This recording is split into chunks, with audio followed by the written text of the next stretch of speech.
लगातार प्रश्न पूछा जा रहा है, गुरुजी भागवत कथा बेहतर है या श्री राम कथा बेहतर है।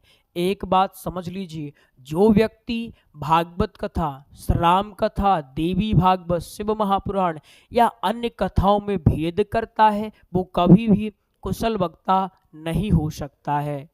भगवान कपिल कहते हैं कि जो मानव मेरे में भेद रख कर के भगवान की पूजा करता है उसकी पूजा मैं कभी भी स्वीकार नहीं करता हूं। इसलिए आवश्यक यही है कि आपकी रुचि जिसमें है, जिसमें आपकी पकड़ है, जैसे मान लीजिए आपको श्लोक पढ़ना अच्छा लगता है तो आपको भागवत की ओर निसंदेह जाना चाहिए और साथ ही साथ श्री राम कथा और शिव महापुराण या देवी भागवत आपको सीखना चाहिए।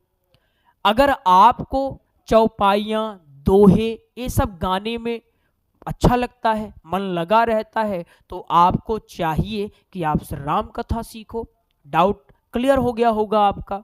दूसरी बात समझ लीजिए, सब लोग किसी ना किसी को आराध्य मानते हैं। कोई राम जी को मानते हैं, कोई श्याम जी को मानते हैं। श्याम जी की लीला कैसी है? अति विचित्र है। राम जी की लीला कैसी है? अति पवित्र है।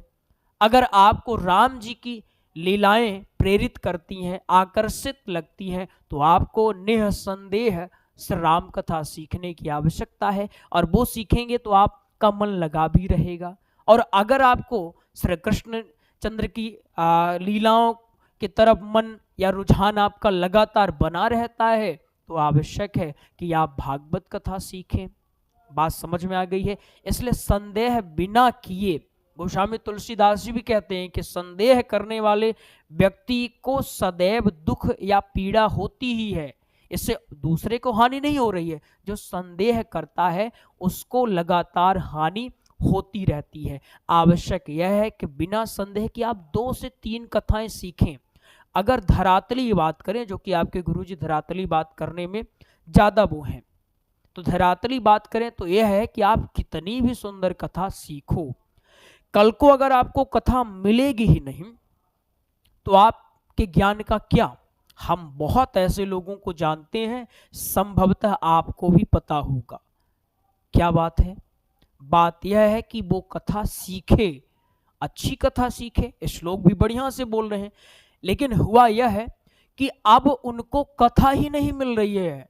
तो जब महाराज कथा ही नहीं मिलेगी तो फिर वो क्या करेंगे? कुछ और करेंगे, कोई नौकरी करेंगे, कहीं कुछ और करेंगे। भाई घर है, परिवार है, धन की तो सबको आवश्यकता होती है। तो आवश्यक यह है कि कल को आपको कथा भी मिलनी चाहिए। ठीक, अगर आप कर्मकांड सीखे हो तो उद्देश्य आपका यही रहेगा कि आपको कहीं ना कहीं पूजा पाठ करवाने के लिए मिले। वही नहीं मिल रहा तो फिर आप करोगे क्या?